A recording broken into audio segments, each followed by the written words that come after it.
gas. It will come. Okay.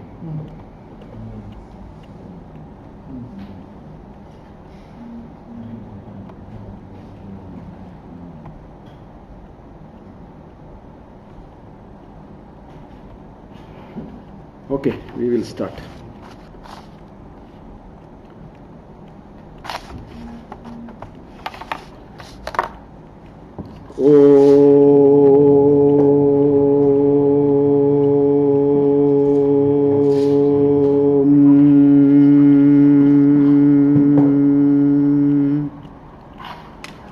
वटविटपि समीपे भूमिभागे निषन्नं सकलमुनिजनानां ज्ञानदातारमारात् त्रिभुवनगुरुमीशं दक्षिणामूर्तिदेवं जननमरणदुःखच्छेददक्षं Namami.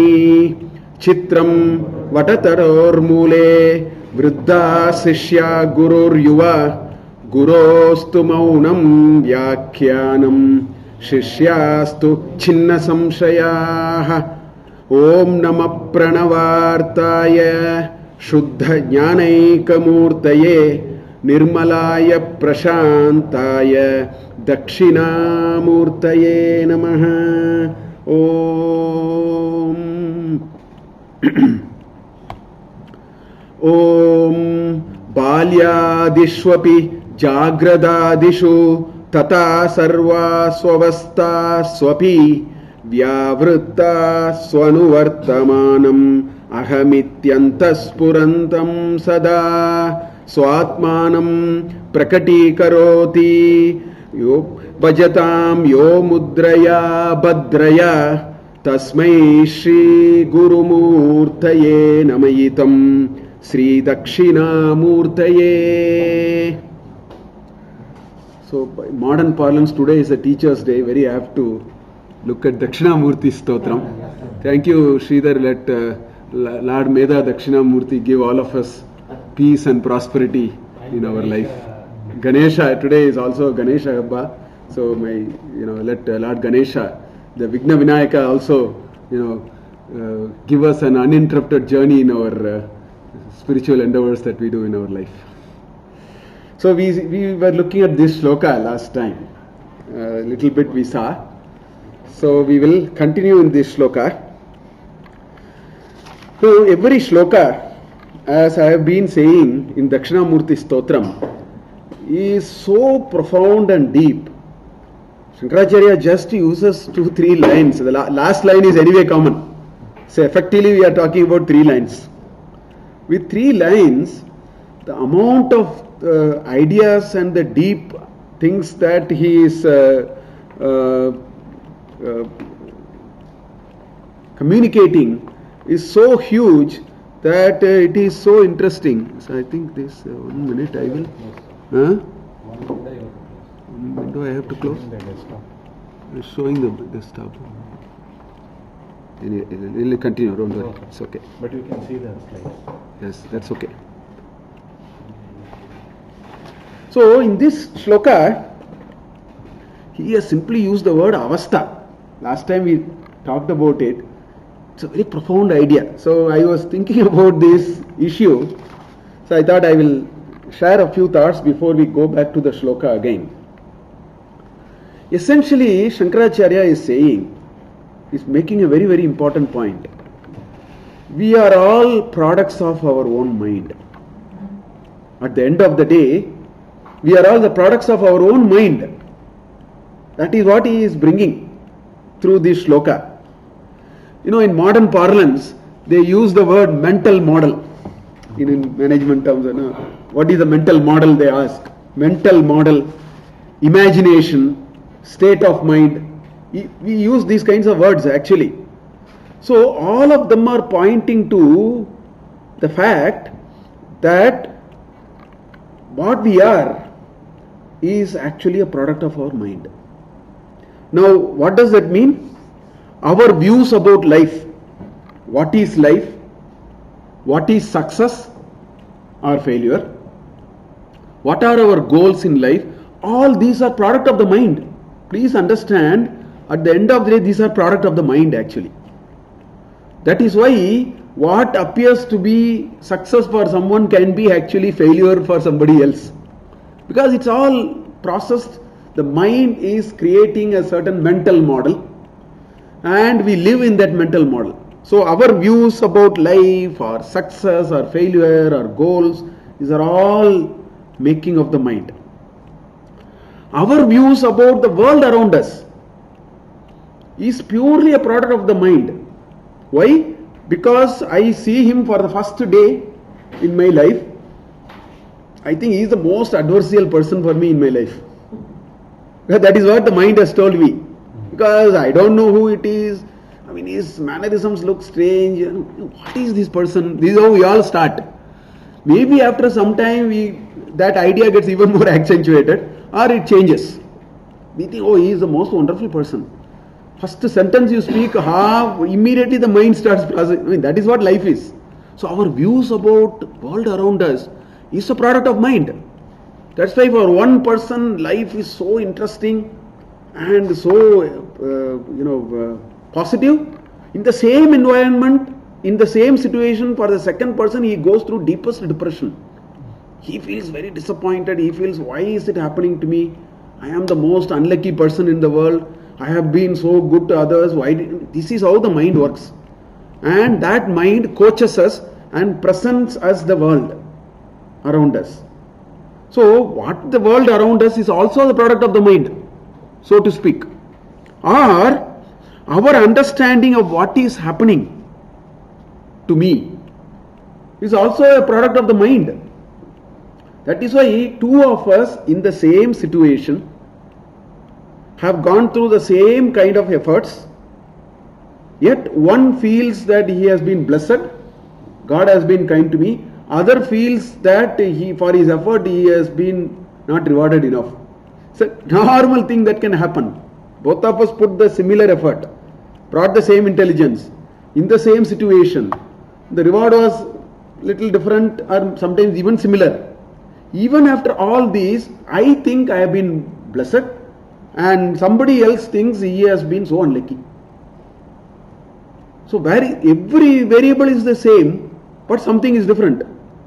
Because the mind manufactures this idea of, so this is what is called Kshanika Vidya. This mind's job is to constantly process. Every kshana, every moment the mind keeps on, whatever raw material comes into it, it processes it, it provides a judgment and it influences your mood. Everything happens through the mind. So, mind goes through all these thought processes. They call it the agitation of the mind, cogitation of the mind. The mind is always chalana. Always it wavers and then it constantly processes this. And because of that, the notion of I also changes accordingly. That's why I am happy sometime, I am so disappointed at another time, I am at the cloud 9 at another time, next minute I am at the deepest of the depression. Everything happens. So the notion of who I am, what I am, is constantly changing. From kshana to kshana it changes, and if you want a single word to describe all these, that is what Shankaracharya is using the word avastha. That is the avastha. So that is called avastha. That the mind constantly churns, agitates and provides opinions, makes conclusions, makes you believe that is what it is and therefore you think like that. So this is called, so you are in a certain avastha now. So that is the word he is using here. We will come back to it again. Now let it be so. But the mood question here is very interesting. Mood question here is, what mind is going through, you are going through a change every moment. Now simple science says, change can only be recognized when there is an unchanging reference. Otherwise, how do I know change? If both trains are running at the same speed, both of us, let's say there are two trains, same direction, running at the same speed, nothing. change will be visible only when a substratum of changelessness is there. That's why the earth is rotating, we don't know, because the substratum is also rotating. We are also rotating along with that. We are stuck to it with the centripetal force or whatever. It sticks us, so we don't fall also. If the earth decides to slow down, all of us will be thrown out. In other words, so simple science also is telling us that change can be perceivable only when there is a reference frame which is not changing. So, moment you say I change, that means you are now acknowledging that you are actually standing in a non-changing platform. That's why you are seeing the change. That also he is bringing in this shloka. So he says Vyavrittam and Anuvartamanam. There are two words he is using. One word called Vyavrita. Anuvartamana. One which follows you even when all these changes happens, there is something which is following you all the time. So there is the unchanging part. He uses those two words there. Vyavrita is that which keeps on changing. Anuvrita is what which follows that all the time. That's why you are seeing the change. Because it is on a static platform. So this is also being brought into this shloka very nicely by using those kinds of words. So there is a reference frame. So all of us seem to have a reference frame which is unchanging. And because there is a reference frame which is unchanging, we are recognizing all these changes. And we are making too much importance to these changes also, unfortunately. That is, the changes are affecting us. For a moment we don't realize I am unchanging.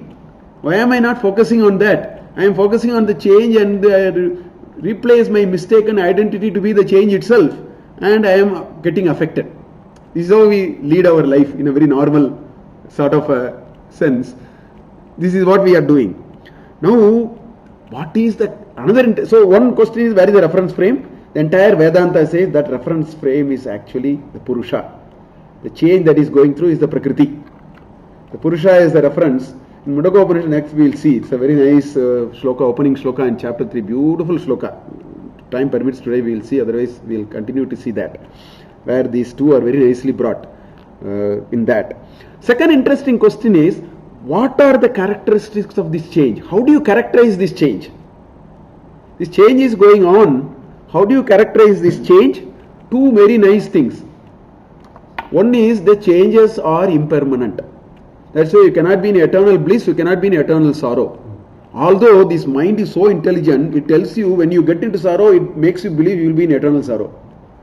When you are in bliss, it tries to tell you it is short-lived. Fact is, change is impermanent. Now where do you find it? In Bhagavad Gita chapter 2, Agama Painaha Anityaha Tam Titikshasva Bharata Matra Sparshast Kaunteya Sitoshna Sukha Dukkataha. In chapter 2, 14 sloka he is saying, there he said Agama Painaha. They have the habit of coming and going. Agama Painaha Anityaha. They are not Nitya. They are Anitya. So this change is Agama Painaha Anityaha. That's why Krishna says Tam Titikshasya. See through that game. Sadness comes, take it with all your grace and wisdom, take it. Because you understand they are Anitya. Maybe one day, 1 year, let it be one Janma. Next Janma will be okay. We have that kind of an understanding of life. Not just this Janma and next minute and tomorrow, day after tomorrow. Our perspectives are fairly large. And that gives us the strength to live. Otherwise, it's all today's depression. If you don't have that kind of a breadth of perspective, you can get into some sleeping doses and that kind of issues. Because we have lost the perspective. So that is what it is. So these are the issues which are coming through this shloka now. So that is all you can gather from this shloka. So what is he saying? Balyadishu api. Balyadishu api. So balya adi. Adi is etal. ... So balyam, yauvanam, kaumaram, vardhakyam. So he is saying those are all one train of avasthas. Balyadishu. Jagradadishu. Jagrat, Swapna, Sushupti. Waking state, dreaming state, dreamless deep sleep. Again etal. ... He has said. balyadishu api jagradadishu tata. He gave only two examples. He says life has plenty of avasthas. Sarvasu avastasu api. He says I cannot waste my, I have to be very concise. So sarvasu avastasu api. I am giving you two examples. But there are any number of like these, because the avasthas are, that's why I talked about avastha. Avasthas are the product of the mind. And mind has a ability to agitate. So avasthas can be manufactured perennially. Right? So that is what he is saying. And he says, in all these avasthas that you are going through, sarvasu avastasu api vyavrittam. Vyavrittam is that which keeps on changing. That is the impermanent nature of the avastha. No avastha can stay for too long. They are agamapainaha anityaha. Vyavrittasu avastasu. The vyavrittasu is for that. This vyavrittasu you have to take it to the previous sentence. Saptami, Panchami, Saptami Bahuvachanam. In all those states. Vyavrittasu, that fellow which is going through all those changes. Anuvartamanam, the changeless entity that you have indeed made you see the change. Otherwise you would have never seen the change. If your entity is also changing, where will you see the change? Because you are seeing the change by simple implicit logic, there is a changeless entity. That is anuvartamanam. Aham iti antaspurandam sada.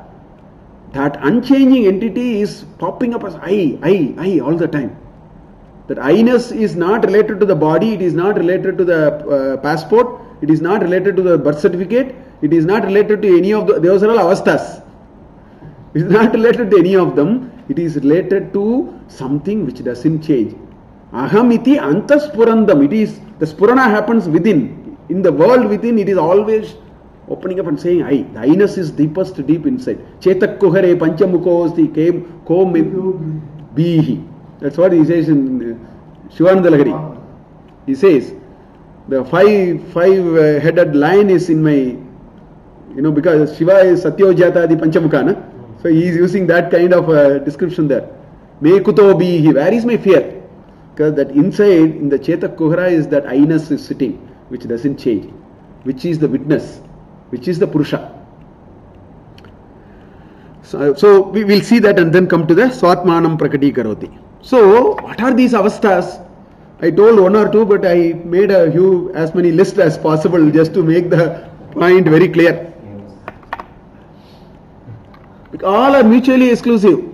If you take me, at a certain avastha I will be a father, at some other avastha I will be a son. So it's temporary. In a particular avastha I will be a father. When I am talking to my daughter, when I am talking to my father, my avastha has changed to son. When I talk to my wife, my avastha has become a husband. So that is one possible state of existence which keeps changing. I play a role of a father, play a role of a professor, play a role of a friend, play a role of a student, play a role of a teacher, but same I in some sense. This is another train of I. I am afraid, I am angry, I am envious, I am attached, I am possessive. I have put ... Because these are all what mind is manufacturing another track. This is again avastha only. It's all product of the mind. I am afraid. That's why this Ramana Maharishi beautifully says, pain is a reality, suffering is a choice. These two words are a little different. Pain is a reality. You burn, put fire, it should burn. You cut it, it should burn. That pain is a Prakriti Vishesha. That's a matter of chemistry and biology. Suffering is not chemistry, biology, it is Vedanta. I can choose to suffer. I can choose not to. That's what Ramana Maharishi said. He said, you do whatever surgery you want to say. I have nothing to do with that. You remove that sarcoma disease you want to address, you address. Pain and suffering are two different things. Pain is manufactured by the mind. Suffering is when you are able to transcend the mind. Suffering is not product of the mind. Suffering, you can choose to, once you go beyond the sway of the mind, suffering will not be there, is what I mean. Or suffering is also a product of the mind because it is putting you into that. So all these are part of the mind.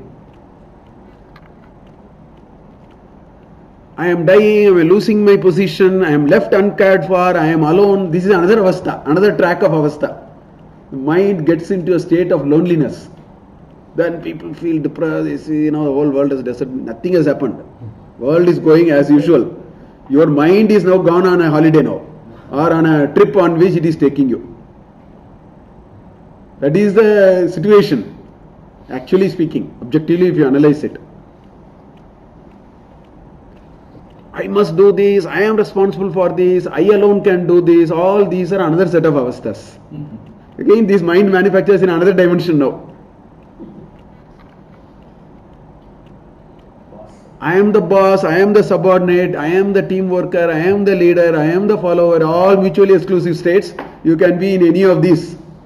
And that creates a world view, that creates your opinion of people around you, that creates your notion of success, that creates your notion of everything. And that can make you feel depressed or happy. Everything is coming from there. So I am a bachelor, I am a householder, I am a sannyasi is another track of avastha. Ashram avastha. Kasmin ashram me bhavan asti iti tateva anya avastha bhavati. It is another avastha. Then of course Shankaracharya, the last two is what he said. Balyadishwapi. So this is one avastha. Then Jagrada Disho. Then others are Sarvasu Avasthas Apya. In that also I have put dot or dot. So within that also you can have any number. So this is what he is trying to tell us. Don't look at virtual reality as reality.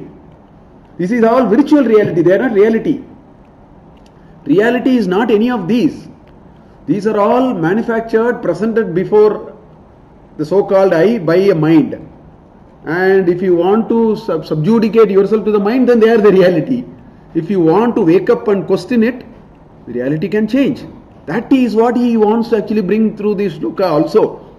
That is what it is really, coming to. So avastha is actually a situation, a state or a conditioning of the mind. The Sanskrit roots are avastishtate, avasthapayati, avastiyate, all those are coming from that, pointing to that actually. So all these parts of our daily existence can be an avastha, stage of life can be an avastha, state of the mind is avastha, position or strata in the society is an avastha.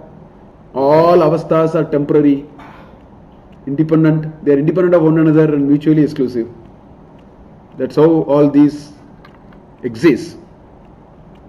So he says, when all these exist, if we are able to develop an understanding, if we are able to go to a state using the simple scientific fact, because change is happening, let me ask where is changelessness. Ramana Maharishi says, doubt the doubter. You find you look at the eye all the time. When anything comes, you ask, some bhaktas will go to Ramana Bhagavan and say something. He will simply say, find out who said it. Simple sentences like that. Who said it, you find out. In other words, what is this message saying? It is saying that if you have a choice between focusing between a changing virtual reality and a changeless reality, then why don't you first of all understand that there is something called a changeless reality and I should focus my attention towards it. That is what is coming through who am I. All these are in a way connected in more than one ways. So aham iti antaspurandam sada. That is the most important thing. In that sentence, vyavrittasu anuvartamanam aham iti antaspurandam sada. There is something which is remaining static, unchanging all the time. That is the real I. So why don't you focus on that I? And that a person is going to show that to us. That's the third line. That person who is showing that to us, he is my guru. That is what it is saying, the third line. So look at this Manisha Panchakam. It's a nice, again a beautiful 5 slokas. Such a beautiful this thing. Sloka. I have taken 1 month. First sloka I think from that. Look at these. 5 are like absolutely fantastic slokas. You look at here. Jagrat Swapna Sushuptishu Sputatara Ya Samvid Ujrumbate Ya Brahmadi Pipilikanta Tanushu Prota Jagat Sakshini Saivaham Nacha Drishya Vastu Iti Drida Prajna Api Yasya Asti Chet. It is so simple Sanskrit. It's not very complex Sanskrit. You just see here Jagrat Swapna Sushuptishu. In the state of Jagrat, in the state of Swapna, because it is Saptami Bahuvachanam. So in, at, on, those are all the Saptami. So in the state of Jagrat, in the state of Swapna, in the state of Sushupti, Sputatra, that which manifests clearly, Spotayati, clearly it manifests. Sputatara, yeah, it is in Strilinga. Why? Because Jagat Sakshini. In Sanskrit, you have to find out the moment there is a Strilinga, you have to connect it to another Strilinga. Which means this ultimate Brahman is here, narrated with a word called Jagat Sakshini, which happens to be in Strilinga. Therefore, it says Ya. She, which is clearly manifesting in Jagrat, Swapna, and Sushupti. That's what it is saying. Ya, Samvid Ujrumbate. Jrumbati is, it really shows up with all its this thing. Samvid Ujrumbate. It very clearly, very enthusiastically manifests the presence of itself in all the three. In Jagrat, Swapna and Sushupti. Right? Yeah. That she is because Jagat Sakshini in Samskrita, it is the pada which creates the linga, not the person. So, Brahman is neither, Napumsaka, Strilinga or Pullinga. It's not that. But here, the word used to describe Brahman is Jagat Sakshini, which is a Strilinga. That's why Ya is coming. Ya, that. Brahmadi, Brahma Adi. Starting from Brahma, ... Pipilika is a small ant. So Brahmadi Pipilikanta Tanushu. Tanushu is body. Again Saptami Bahuvachanam. In all the bodies, starting from Brahma to the tiniest of the creature. Prota. She again manifests. She shows her manifestation. Jagat Sakshini. She is the Sakshi for the Jagat. Right? She meaning the Strilinga Pada. That's why I am using the word she. Brahman. Brahman, which is the Jagat Sakshini, which is manifesting in all states of sleeping, deep sleep and waking up, which is also manifesting in all manifested beings that has been created in this universe. I mean, this two ends of the boundary is told to cover the entire plant kingdom, animal kingdom, one cell amoeba, human beings, everything. That's why it is put at the two extremes. It is a poetic reference. Brahmadi Pipilikanta Tanushu means whatever is manifested, you find it there. The Sat that you see there and the Chit that you see there. That is what is being talked about there. Saivaham, Saha Eva Aham. I am the, now it has become Strilinga, Pullinga now. The Brahman is now described with Saha Eva Aham. I am that. Tattvamasi, Mahavakya. Saha Eva Aham. Saivaham. In Sandhi it has become Saivaham. Saha eva aham. Nacha drishya vastu. Not that you see on the outside. Not you see in the world of shapes and differences. That means you have seen the superficial layer. You have not seen the inner layer. Nacha drishya vastu. That which can be seen through the indriyas. Iti. Like that. Drida prajna. My opinion and my conscious understanding of the nature and the Jagat is unwavering. Drida prajna api yasya asti, right? In whom such a understanding is there. So which understanding? That understanding that the one which manifests in all three states of Jagra, Swapna and Sushupti, the one who manifests in the entire world of creation, that eva, that is Jagat Sakshini, I am also that. A person who has that kind of a unshakable, clear understanding of reality, right? Drida prajna api yasya asti chet. Chandala, also let him be a Chandala. Satu Dvijostu, let him be a Brahmin, Dvija, not Brahmin, Brahmana, Kshatriya, Vaishya are all Dvijas. Anybody who has had a Upanayana is called a Dvija. The second Upanayana is the second birth. So Dvija, actually. So Chandalostu, Satu Dvijostu, Guruhu iti Yesha Manisha Mama. My thought is, he is indeed my Guru. I don't bother about all these caste certificates. I am not bothered about the fight that we are doing for nothing.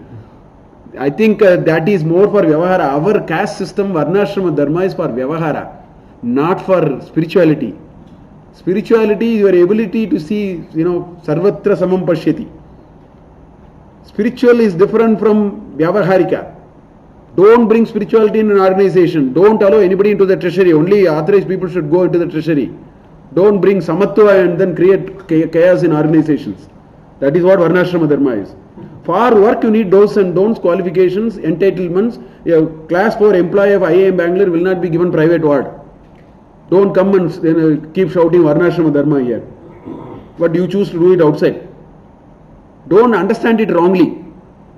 Varnashrama Dharma is pure Vyavahara.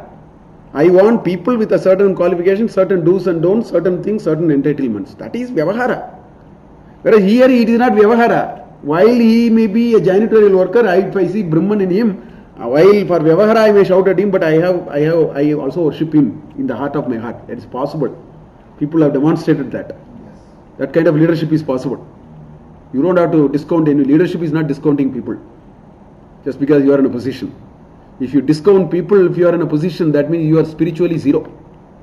You have no spirituality. Whereas you can, give instructions, you can disagree with them, shout at them why you are not doing, but in the heart of your heart you can have a lot of respect. There are ways you can show it. To me, that is understanding of real spiritual leadership. So spirituality is samatva. So he says, Chandalostu, Satu Dvijostu, Guruhu. So the aham iti antasparandam sada is explained here.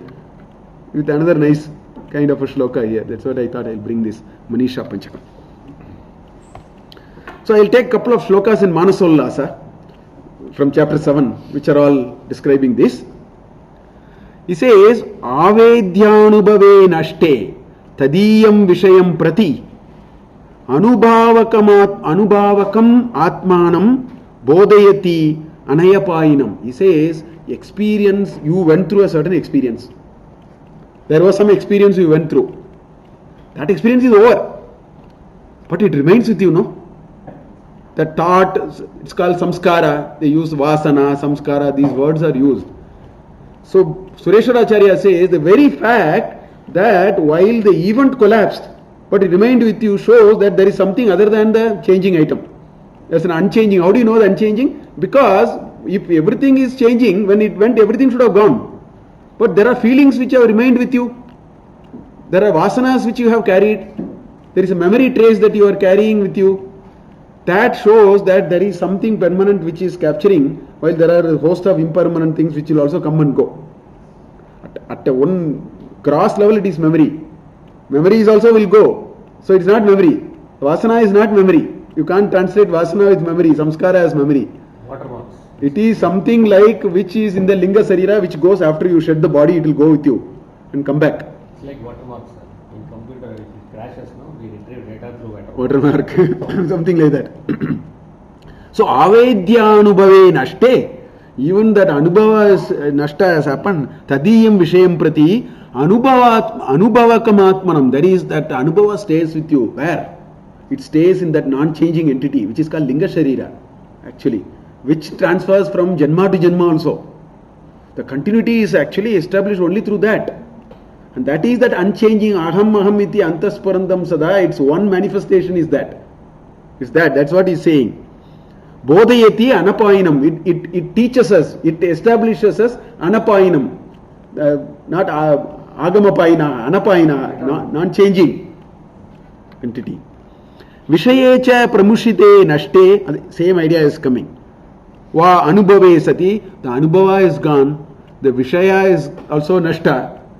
Everything is gone, but all these are collected into your vasana.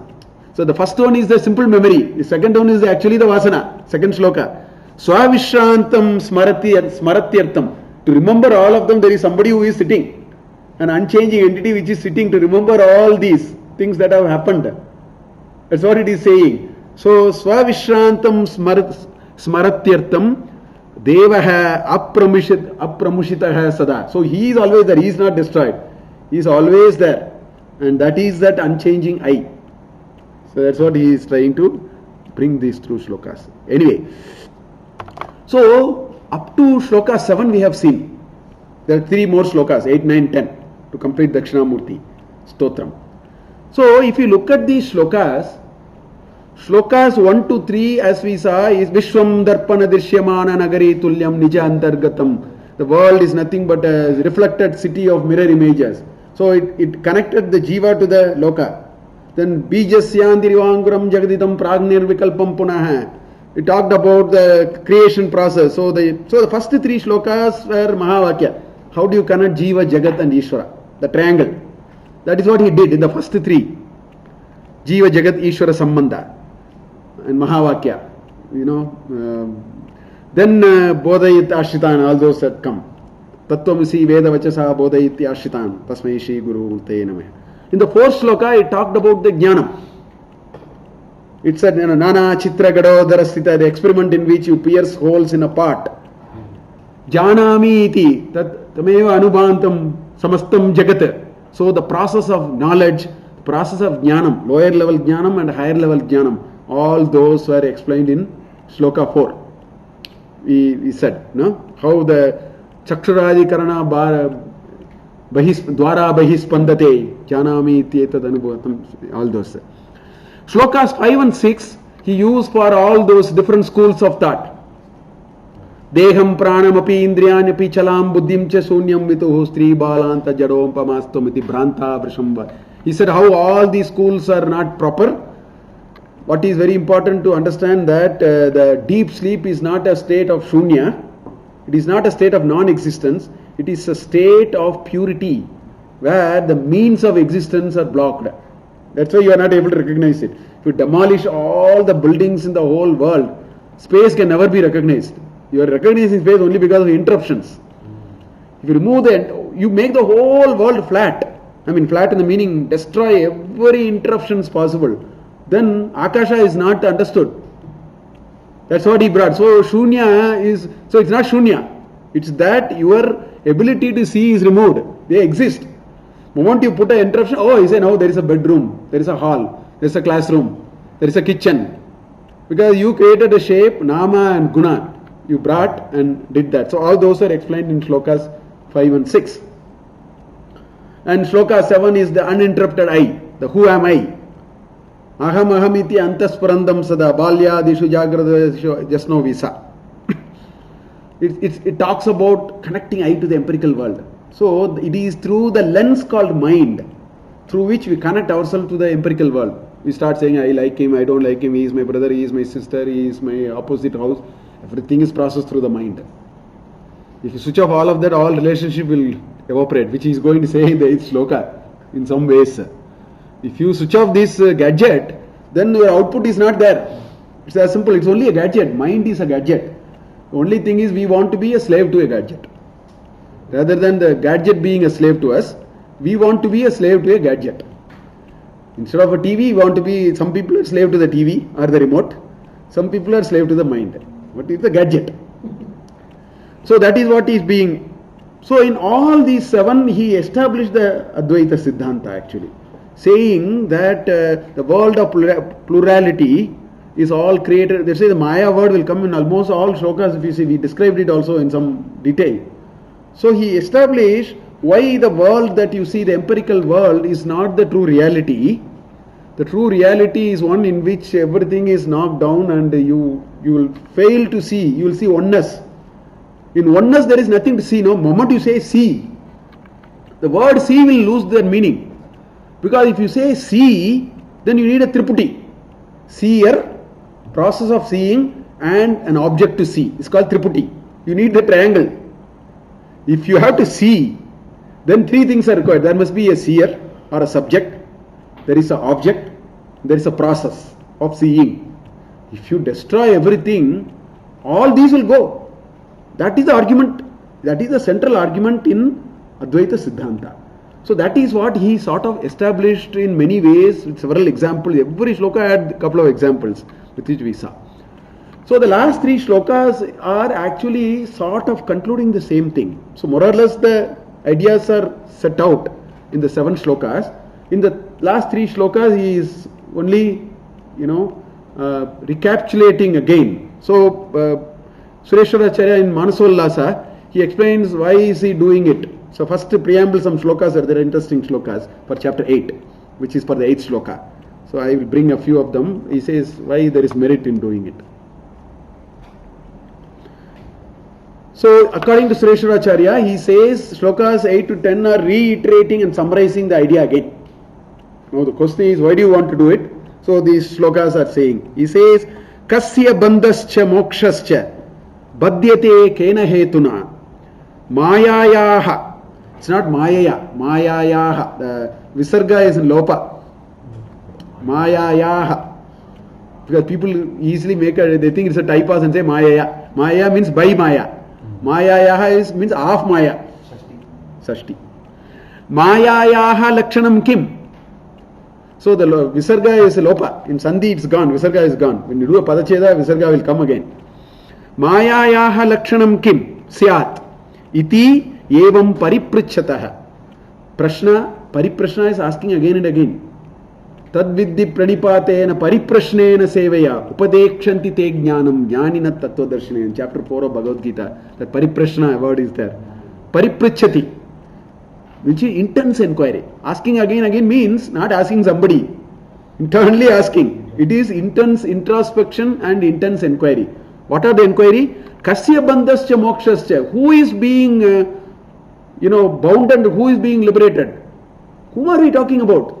Kasya bandhaha, kasya mokshaha. Right? Badhyate kena hetuna. By what reason this is bounded? You are conditioned. What is conditioning you? Mayayaha lakshanam kim. These kinds of questions are coming again and again. So those are being answered. He says, Prashnasyat uttaram vaktum pratipattum sukena cha uktortha saptabihi shlokaihi ukta arthaha saptabihi shlokaihi punasamkshipya katyate. Again it is the 7 shlokas have explained only this. He is saying Prashnasyat uttaram, the answer to these questions, vaktum, pratipattum, pratipadana, to make it clear, put it forward and make it clear, sukena cha, properly. Sukena means comfortably, which means without error, without confusions, without any confusions. In order to make it doubly clear, what has been already told, uktarthasya saptabhi shlokehi. These ideas have been told in the first 7 shlokas. Uktabihi sapta shlokaihi. First 7 shlokas have explained this. Punaha, again once more, samkshipya, in concise terms, samkshipya katyate. It's being told once again. So it is in a sort of saying it in a sort of a summary, sort of a thing. Now he is saying, why are you saying it again? That also he is saying. He is saying, Paunaruktyam na doshaha atra. Shabdena artena va bhavet abhyasena gariyastvam artasya pratipadyate. He says, the subject matter is so difficult. Tvam padartham, tvamartham, tvamartasya gariyaha. It's very, very, gariya is aunatyam, ultimate, special or the final, right? Moksha samagriyam bhaktireva gariyasi is what in Viveka Chudamani he says. Gariyasi is highest order. So this truth is of the highest order. Better tell more than once because it is not understood that easily. Sometimes it makes sense to repeat. That's why Paunaruktyam. Paunaruktyam is Punaruktasya bhava. It is called, in Sanskrit grammar, Taddita. It's called Taddita. Karunyam. Karuna bhavaha karunyam. Lavana bhavaha lavanyam. So Punarukta bhavaha Paunaruktyam. It's called Adi Vriddhi. The first letter will be Vriddhi Sandhi. Moment you see Dasharati. Dasharatasya apatyam pumana Dasharati. Da become Vriddhi. It's called Taddita. It's a nice Sanskrit structure. It's a very, very powerful structure. You can use a simple word with which you can tell something else. So Paunarutyam, Pauna Punyam means Punaha Punaha. Punaha Punaha is Pauna Punyam. This is a nice structure. It's called Taddita. It's a very 2 chapters of Ashtadhyayi is only on Taddita. It's a very powerful feature which you don't see in many other languages actually. So Paunarutyam means that which has been told again and again. That much is communicated with one word. Paunarutyam. Punaha Uktyaha, again and again it is told. Paunarutyam na doshaha atra. There is no dosha. Na doshaha atra. Shabda dosha api also not there. Artha dosha is also not there. So you are not changing the subject. You are not changing the meaning. But you are saying it again. Why?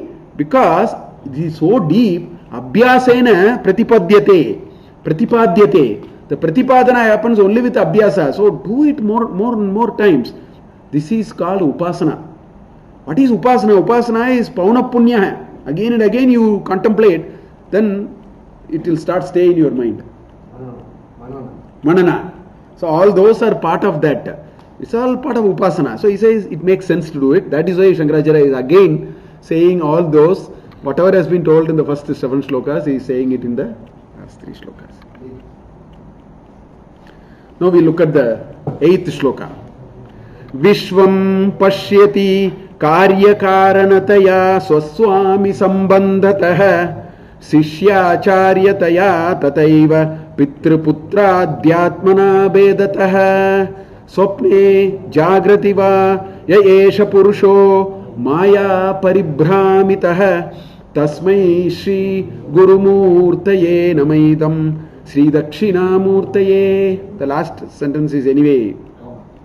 I have missed one part. Let me go back to Sloka 7 because we already looked at it in some detail. 3rd line we did not see. So Swatmanam Prakati Karoti. That Swa-Atma which is Aham iti Antaspurandam Sada. That Swatma. Swatmanam Prakati Karoti. Somebody shows. Who shows?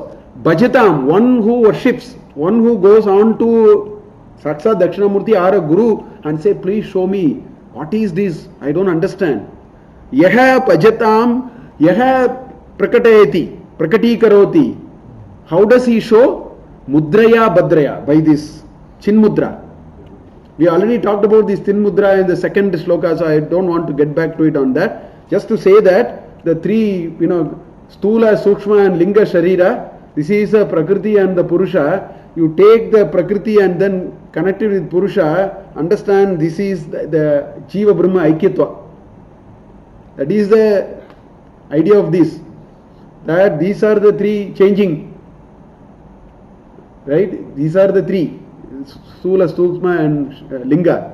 This is Prakriti, this is Purusha. So, one way of doing this is to show that the ultimate realization is this. So this is what the Mundaka Upanishad, Dau Suparna Samanam Vriksham Parishasya Jate. There is a nice sloka. Tayor Anashtam Anyahan. We'll come to that sloka. How do you take this out and then take it and then do this? He is showing it. And the person who is showing it is indeed Sakshat Dakshinamurti. Tasmai Shri Gurumurtaye Namaidam Sri Dakshinamurti. So that is what. So the Mudra, Bhadra Mudra and all we have seen. That's why I am not going back again onto it.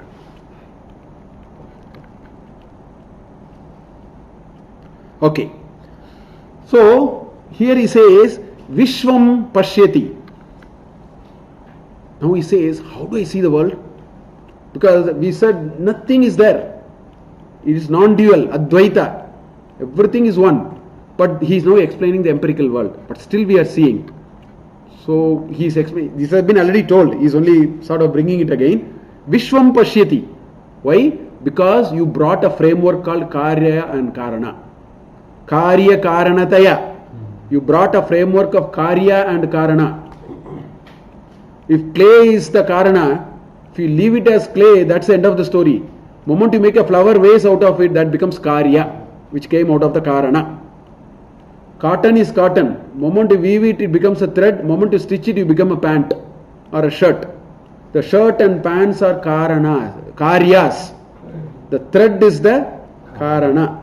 The gold is the Karana. Ornaments are Karya. So moment you bring that framework, then you will see the world. Which means you start seeing superficially, you will see the world. If you see deeply, you will not see the world. You will see the oneness. So that's what he is trying to explain here. Vishwam pashyati karya karanataya. The moment you bring this karya and karana, so many things will happen, because the world of non-duality vanishes and the world of multiplicity arrives. Gold is gone now. Now you are talking of necklaces and bracelets and studs and rings and ... You have brought the world of plurality now, multiplicity now. And what are that? Swaha, Swami Sambandataha. You say, this is mine. The sense of possession comes. This is mine. I am the possessor, I am the Swami. That Sambandha will also come. This framework will with it bring a lot of things. I want to bring Karya Karana framework, and because Jagat, Brahman is the Karana, Jagat is the Karya. So you can start from there and then start arguing the whole thing. Right? Sishya, Acharya, all, now the world of duality got now give tags to everything. The avasthas will come now. These are all different situations that we are talking about. Sishya Acharyataya Tataiva Pitra Putradi Atmana Vedataha. So the world of Veda starts. Vedataha, Panchami Vibhakti, out of, from. That is Panchami Vibhakti. Vedataha. Out of this framework, which is Karya and Karana, you started creating Veda. Moment you started creating Veda, then world of multiplicity will appear. I, mine, he, his, he is my relative, my father, my friend, my enemy, I don't like him, I like. You can now bring the whole vocabulary into it. So that is what he is saying. These are all coming from Veda. And where is Veda coming? The Veda is coming from a Karya Karana framework. All these are in the mind. This is what he is arguing. Yeah, all these are in the mind. If you are able to take, is a mental model.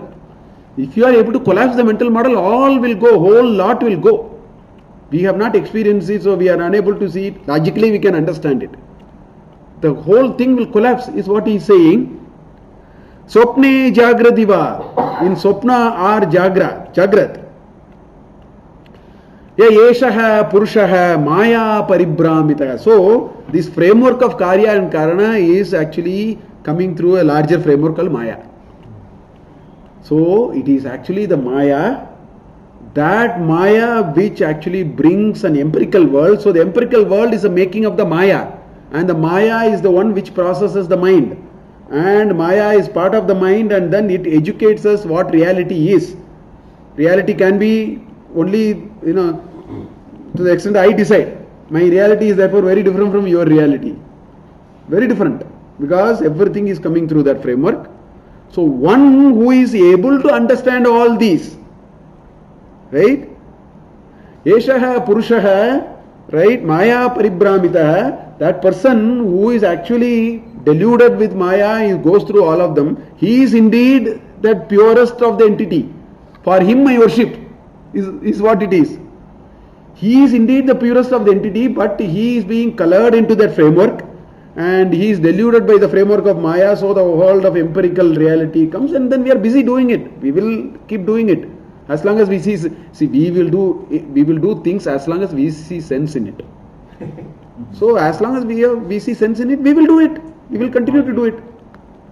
Now we will have to find our own sense. Our sense also keeps changing. Our reality of life is also changing. We use the word wisdom, we use the word grey hair, so many words we use.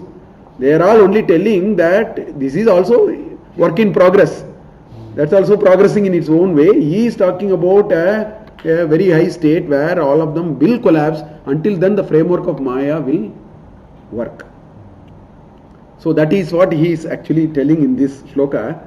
For this shloka, Sureshwara Acharya has given some 20 shlokas commentary in chapter 8 of Manasollasa. Some very nice descriptions about Maya. So I thought one separate session we will have to see that. On Maya. On just Maya he has given nice, he has written it well. Many of the shlokas are on that. Because they are all concluding, because Advaita Siddhanta's basic framework is Maya. So if Maya is not able to understand or appreciate it, then Advaita Siddhanta is not of use. It will just sort of evaporate. So he has put some nice slokas, which we will see. I think I'll take a couple of slokas, or maybe we'll continue. It's already 7 o'clock. We'll stop here. We will continue in the next. If I take this, it will take 15-20 minutes. I think we will. So essentially, in this sloka, 8th sloka, again he brings the framework of Maya, and he says the empirical world of plurality, multiplicity, is brought with a framework, Karya Karana Sambandha, and once you bring it, and the moment you bring it, then we can explain everything, and we can continue to live in that. So the point he is making is you can continue to live. See, there are some people who play cricket only now on the computer. It's more or less real for them. These youngsters, football, cricket, tennis, everything they play in the computer only. And the choice is we can continue to do that. For us, the world is all cricket, and for us it is very real. And or one day we can wake up. We can say, oh, all these are virtual reality. This is not reality. I want to discard it. We can do it. Again the famous example which I have heard is a beggar was sleeping. He was having a dream. Nice dream that he is the richest of the rich, and he had so much of valuables under his pillow, part of it. Sleeping, this is part of the dream. When he doesn't have food for the next, that's a different story. Dream you can, do anything, na? Next only to movie, you can do anything in dream. So he has been dreaming, and so the dream is going very well. He has enjoyed so many riches in life, all that is over. But as the dream is progressing, part of the dream is that somebody has stolen it. That whatever he has below his pillow, somebody has stolen it. So in the middle of the dream, he is shouting, catch the thief, he is shouting. The question is, what should we do? This is a question now. There are two possibilities. One is you go and catch the thief. Run around, make a phone number to 100 or something and get some police also. If it is US, you do 911 and get the police or something. You catch the thief. Other thing is wake him up. Moment you wake him up, thief will go. Not only thief is caught, everything is resolved. So so the question we have to solve for us is whether we want to continue to dream and take that as a reality, and because in dream anything, a lot of people who wake up from dream with their forehead full of sweat, because in the dream a bulldog was actually chasing them for half a kilometer, and the breathing will also be more. Once if you wake him up, then you can wipe your thing and continue to sleep. Next bulldog comes, we will wake up again. That's a different thing.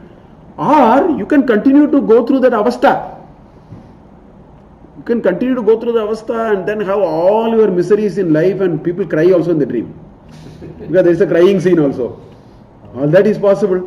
So that is what he is saying. The reference of Maya is in which we can continue to be in the virtual reality, or the choice is ours, and we can do it. So basically the idea is, as somebody was saying, we have been given an apparatus with no operating manual. That's where the problem is. We have been given an apparatus with no operating manual is available in Vedanta. To put it the other way, these are all operating manuals. Essentially, if you ask me what are these, they are operating manuals. So you read, and then and they are cryptic also, a little bit cryptic. But if you can make sense of it, you can know how to operate your gadget called mind. So that is what I think he is trying to get through these 3 shlokas. We will see it next time when we meet. Without reading, we are running trial and error. No, we are using it, not even trial and error. Full-fledged we are using.